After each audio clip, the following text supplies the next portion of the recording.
Lesson number 13 Bharat Ratna doctor Ambedkar. આગળના વિડીયોમાં આપણે જોયું કે એમને કેટલો ઉચ્ચ અભ્યાસ કર્યો છે અને એમને પુસ્તક પ્રેમ એમનો કેટલો છે એ પણ આપણે જોયું કે વાંચવા માટે એ માઇલો સુધી ચાલીને જતા. સંદર્ભ ગ્રંથો 2000 જેટલા દુર્લભ સંદર્ભ ગ્રંથોનો પણ એમને સંગ્રહ કર્યો હતો. વાંચનાલયે જાય, મોડે સુધી વાંચનાલયમાં બેસીને વાંચ્યા કરે, ત્યાંથી પાછા આવીને પાછું વાંચવાનું છે ને નવાઈ ભરી વાત. તો કેવી છે નવાઈ ભરી કે દુર્લભ પુસ્તકો કે પુસ્તકો જે ન મળતા હોય એવા પુસ્તક મેળવવા માટે એ માઇલો સુધી ચાલીને જાય, ત્યાં પણ વાંચે, પાછા આવીને પણ વાંચે. સંઘર્ષો વેઠીને આટલું ઊંચા દરજ્જાનું શિક્ષણ મેળવ્યા પછી ડૉક્ટર ભીમરાવને નોકરી તો મળી, પરંતુ એ વખતના આપણા સામાજિક દૂષણ, અસ્પૃશ્યતાનો પણ કડવો અનુભવ થયો. અસ્પૃશ્યતા એટલે કે કોઈ નીચી જ્ઞાતિના હોય તો તેને અડકવાનું કે નહીં, જો અટકે તો એ અછૂત ગણાતા. આવો અસ્પૃશ્યતાનો પણ એ આપણું સામાજિક દૂષણ હતું, એનો પણ અનુભવ એમને થયો. તે એટલે સુધી કે એમની જ ઓફિસનો પટ્ટાવાળો પણ એમની સાથે ગેરવર્તાવ કરતો હતો. ડૉક્ટર આંબેડકરને થતું કે પોતે ભણી ગણીને સારી જગ્યાએ નોકરી કરી છે, છતાં જો આ રીતે અપમાનિત થવું પડતું હોય તો પણ પછી મારા અભણ અને આર્થિક રીતે નબળા જ્ઞાતિબંધુઓની સ્થિતિની તો વાત જ શી કરવી. હવે આંબેડકરને વિચાર આવે છે કે પોતે આટલા ભણ્યા ગણ્યા અને મોટા ઓફિસ વાળા સાહેબ બની ગયા, પણ એમના જ ઓફિસનો પટ્ટાવાળો એમના સાથે ગેરવર્તાવ કરતો. ત્યારે એમને વિચાર આવે છે કે મારા સાથે જ્યારે આવું વર્તન થાય છે તો મારા જ જ્ઞાતિબંધુ છે કે એમની જ જ્ઞાતિના બીજા બંધુઓ છે, માણસો છે, તો એમની સ્થિતિ કેવી હશે કે જે તો અભણ છે અને આર્થિક રીતે પણ નબળા છે, તો એમની સ્થિતિ તો કેવી જ હશે. આ તો સામાજિક અન્યાય કહેવાય. માનવ માત્ર સમાન છે, કોઈ ઊંચું કે નીચું નથી, તો પછી આવું કેમ? તેમણે મૂકનાયક નામનું એક પાક્ષિક શરૂ કર્યું. કયું પાક્ષિક શરૂ કર્યું? મૂકનાયક. પાક્ષિક એટલે કે અઠવાડિયે આવતું સામયિક પત્ર હોય એ. માત્ર લેખ કે પુસ્તકો લખીને તેઓ અટકી ન ગયા, કર્મશીલ પણ બન્યા. 20 જુલાઈ 1924ના રોજ એમને બહિષ્કૃત હિતકારીણી સભા નામની સંસ્થાની સ્થાપના કરી કે તેમને આ જે અન્યાય થતો, સામાજિક આ જે દૂષણ હતા એના વિરોધમાં એમને લખવાનું શરૂ કર્યું. પણ ખાલી લખવાનું જ નહીં, તેઓ સાથે કર્મશીલ પણ બન્યા. કઈ રીતે?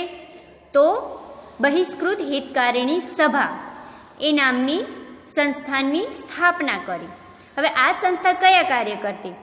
તો આ સંસ્થા દ્વારા સામાજિક ઉત્થાનની અનેક પ્રવૃત્તિઓ થવા લાગી. આગળ પેજ નંબર 78 પર કે આ સંસ્થામાં સામાજિક ઉત્થાનની પ્રવૃત્તિઓ થતી અને છાત્રાલયો, વાંચનાલયો, શૈક્ષણિક વર્ગો અને સ્વાધ્યાય મંડળો પણ ખોલવામાં આવ્યા. સાથે સાથે પ્રજાની આર્થિક સ્થિતિ સુધારવાના આશયથી ઔદ્યોગિક અને કૃષિ વિષયક શાળાઓ આ સંસ્થા ચલાવવા લાગી. તો આજે આંબેડકર સાહેબે જે સંસ્થાની સ્થાપના કરી હતી, તો એ સંસ્થા કયા કયા કાર્યો કરતી? તો સામાજિક ઉત્થાનની અનેક પ્રવૃત્તિઓ થતી અને છાત્રાલયો, વાંચનાલયો, શૈક્ષણિક વર્ગો અને સ્વાધ્યાય મંડળો પણ સાથે ખોલવામાં આવ્યા. અને પ્રજાની આર્થિક સ્થિતિ સુધારવાના આશયથી ઔદ્યોગિક અને કૃષિ વિષયક શાળાઓ આ સંસ્થા ચલાવવા લાગી. શિક્ષણ વગર સમાજનો ઉત્કર્ષ શક્ય જ નથી, એ સત્ય ડૉક્ટર આંબેડકર સમજી ગયા હતા. હવે એમની જ્ઞાતિને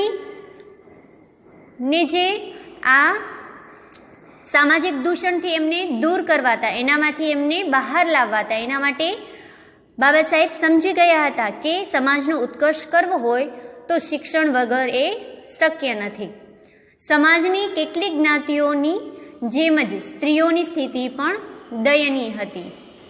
ડૉક્ટર બાબા સાહેબનું હૃદય આ જોઈને પીગળી જતું. સ્ત્રીઓ માટેના સમાજના કાયદા એટલા તો નિર્મમ અને આપ ખુદ હતા કે ન પૂછો વાત. કે બાબા સાહેબના સમયમાં સ્ત્રીઓની સ્થિતિ પણ ખૂબ જ દયનીય હતી. નિર્મમ એટલે કે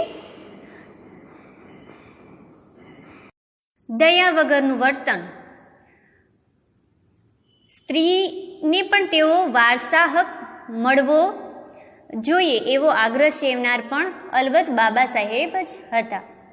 હવે સ્ત્રીઓને પણ વારસા હક મળવો જોઈએ આવો આગ્રહ કોણે રાખ્યો હતો? તો એ બાબા સાહેબે જ રાખ્યો હતો. બાબા સાહેબનું એક સૂત્ર ગાંઠે બાંધવા જેવું છે: શિક્ષિત બનો, સંગઠિત બનો, સ્વાવલંબન જ સાચી સહાય છે. કયું સૂત્ર છે બાબા સાહેબનું? કે શિક્ષિત બનો, સંગઠિત બનો એટલે એક થઈને રહો, અને સ્વાવલંબન જ સાચી સહાય છે. સ્વાવલંબન એટલે કે પોતાના પર જ આધાર રાખો, બીજા ઉપર આધાર નહીં રાખવાનો, એ જ સાચી સહાય છે. તેઓ સ્ત્રીને સમાજનું આભૂષણ લેખાવતા. આભૂષણ એટલે કે ઘરેણું. સ્વતંત્ર ભારતમાં કાયદા પ્રધાન બનેલા બાબા સાહેબે ભારતીય સંવિધાનમાં પણ લિંગભેદ નષ્ટ કરીને નારીને ગૌરવપ્રદ સ્થાન અપાવ્યું.